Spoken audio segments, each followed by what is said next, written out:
আজকে আমরা কথা বলবো রাহাত খানের উপন্যাস অমল ধবল চাকরি নিয়ে।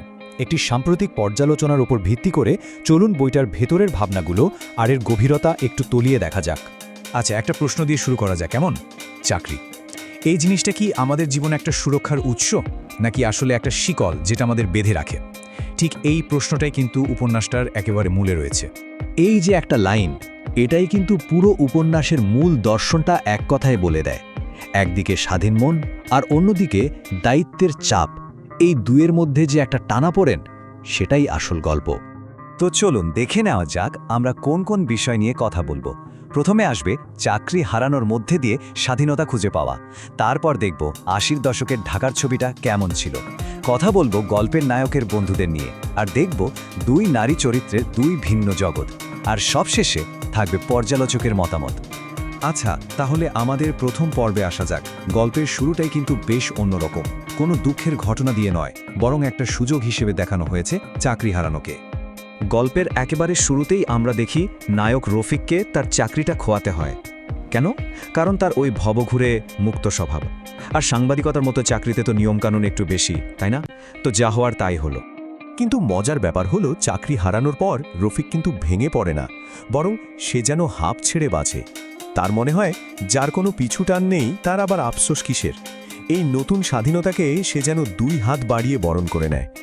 রফিক তো না হয় স্বাধীনতা পেল, কিন্তু তার এই গল্পটা কোন সময়ের কোন জায়গার? চলুন এবার সেই জগতে ঢোকা যাক। কারণ এটা শুধু একলা রফিকের গল্প নয়, এটা ৮০ দশকের ঢাকার গল্প। সময়টা খেয়াল করার মতো। স্বাধীনতার ঠিক ১ দশক পর ঢাকা শহর তখন সবে নিজের মতো করে গুছিয়ে উঠছে। আর লেখক কিন্তু সেই সময়ের রাজনৈতিক প্রেক্ষাপটকে বড় করে দেখাননি। তার ফোকাস ছিল সাধারণ মানুষের প্রতিদিনের জীবন, তাদের আর্থিক টানাপোড়েন, এসবের উপর। তখনকার বিপুল জনসংখ্যার ঢাকা, মানে একটা শহর যেটা ধীরে ধীরে মহানগর হয়ে উঠছে, তার একটা ঝলক পাই আমরা। তো এই ঢাকার বুকে রফিকের জীবনটা কেমন ছিল? একা একা? একদমই না। তার ছিল বন্ধুদের একটা বড় জগৎ। আর এই বন্ধুদের মাধ্যমেই আমরা তখনকার পুরো সমাজটাকে দেখতে পাই। এই যে বন্ধুদের দলটা, এটা কিন্তু দারুণ ইন্টারেস্টিং। এখানে সমাজের সব স্তরের মানুষ আছে। একদিকে যেমন রফিক নিজে সদ্য বেকার, স্বাধীন, তেমনি এমন বন্ধুও আছে যার হোটেলে সুইট বুক করার পয়সা আছে। আবার এমন বন্ধুও আছে যে মাসের বিদ্যুতের বিলটাও দিতে পারছে না।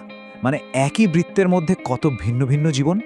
কিন্তু এই যে এত রকম মানুষ, বাইরে থেকে আমরা তাদের যেরকম দেখি, ভেতরটাও কি ঠিক সেরকম? এই প্রশ্নটাই কিন্তু আমাদের গল্পের আরও গভীরে নিয়ে যায়। উপন্যাসটা আমাদের এটাই বলতে চায় যে প্রত্যেকটা হাসি খুশি মুখের আড়ালে হয়তো কোনো না কোনো দুঃখ বা একটা অন্য গল্প লুকিয়ে থাকে। বাইরে থেকে আমরা যা দেখি সেটাই সবটা নয়। এবার আসা যাক গল্পের একেবারে কেন্দ্রে।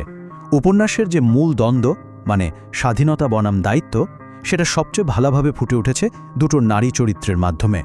দেখুন, একদিকে আছে ঝুলিয়া, জার্মানি থেকে এসেছে নিজের শেকড়ের খোঁজে। সে হলো চূড়ান্ত স্বাধীনতার প্রতীক। দেশ থেকে দেশে ঘুরে বেড়ায়, কোনো বাঁধন নেই, কোনো দায়িত্ব নেই। আর ঠিক তার উল্টো দিকে আছে কেয়া, আমাদের চেনা জগতের একজন নারী, যে পরিবার আর ভাই বোনের দায়িত্বের বেড়াজালে বাঁধা। তার পৃথিবীটা একটা ছোট্ট ঘরের মতোই, যেখান থেকে বেরোনোর কোনো পথ নেই। এই দুই নারী চরিত্র যেন দুইটা ভিন্ন পৃথিবীর প্রতিচ্ছবি। তো এই হলো গল্পের মূল কাঠামো। কিন্তু একটা সাহিত্যকর্ম হিসেবে উপন্যাসটা ঠিক কেমন? চলুন এবার পর্যালোচকের চোখে এর ভালোমন্দ দিকগুলো একটু দেখে নেওয়া যাক। পর্যালোচক কিন্তু বইটার লেখার ধরনের খুব প্রশংসা করেছেন। বলছেন এর গদ্য খুবই শক্তিশালী আর সাবলীল। আর ৮০ দশকের ঢাকা আর সেখানকার তরুণদের জীবনকে লেখক যেন জীবন্ত করে তুলেছেন। এই বইটা লেখক রাহাত খানকে একজন খুব শক্তিশালী লেখক হিসেবে প্রতিষ্ঠা করে, যদিও তিনি হয়তো ততটা আলোচিত নন। তবে প্রশংসার পাশাপাশি কিছু দুর্বলতার কথাও বলা হয়েছে। যেমন পর্যালোচকের মতে বইটার পরিসর ছোট, কিন্তু সেই তুলনায় চরিত্র অনেক বেশি। ফলে অনেক চরিত্রই ঠিকমতো বিকশিত হওয়ার সুযোগ পায়নি। মনে হয় যেন তারা প্রধান আর পার্শ্ব চরিত্রের মাঝামাঝি কোথাও ঝুলে আছে। কিন্তু এই সব ছোটোখাটো ত্রুটি সত্ত্বেও বইটা যে একটা দারুণ সাংস্কৃতিক দলিল, সে বিষয়ে কোনো সন্দেহ নেই। আর সবচেয়ে ভালো খবর হলো, বইটি সম্প্রতি আবার নতুন করে ছাপা হয়েছে। মানে এখন এটা চাইলেই পড়ে ফেলা সম্ভব। পুরো আলোচনা শেষে একটা প্রশ্ন কিন্তু থেকেই যায়।